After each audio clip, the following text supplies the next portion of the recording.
Kawan-kawan, tolong bantu saya hari ini. Saya sudah tidak tahan lagi.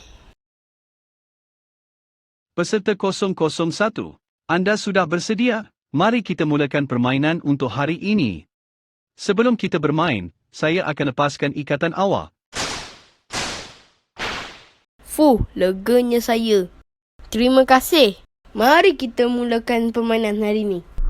Permainan seterusnya adalah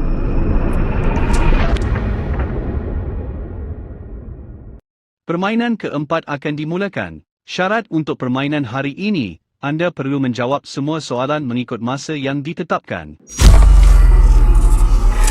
Fight! Di negeri manakah letaknya Gunung Kinabalu? 9, 8, 7, 6, 5, 4, 3, 2, 1. Jawapannya adalah negeri Sabah. Pulau Langkawi terletak di negeri mana? 10, 9, 8, 7, 6, 5, 4, 3, 2, 1. Jawapannya adalah negeri Kedah.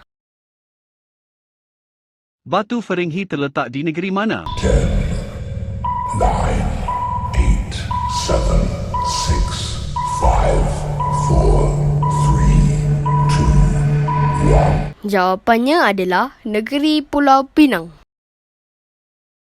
Kota Formosa terletak di negeri mana? 9, 8, 7, 6, 5, 4, 3, 2, 1. Jawapannya adalah negeri Melaka.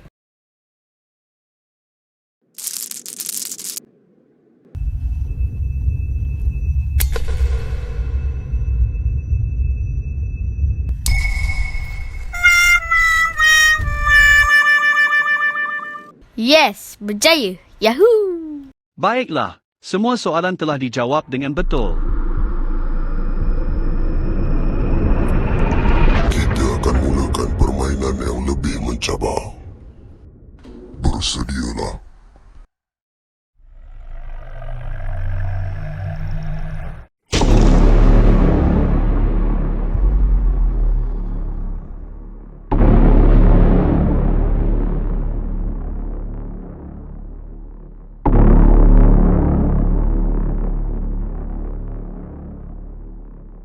Permainan kelima akan dimulakan. Syarat untuk permainan ini adalah, anda perlu menjawab soalan-soalan mengikut masa yang telah ditetapkan. Baiklah. Apakah nama bangunan ini? 10, 9, 8, 7, 6, 5, 4, 3, 2, 1. Ini adalah menara berkembar Petronas. Namakan tempat ini. 10, 9, 8, 7, 6, 5, 4, 3, 2, 1. Ini adalah Tugu Negara. Apakah nama bangunan ini?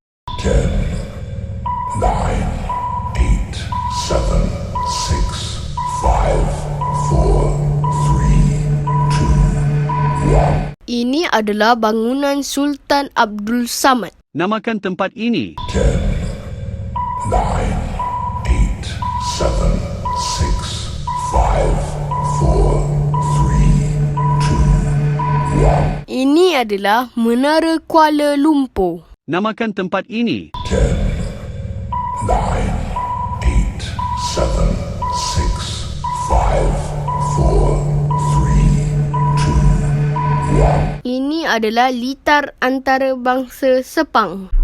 Rasakan.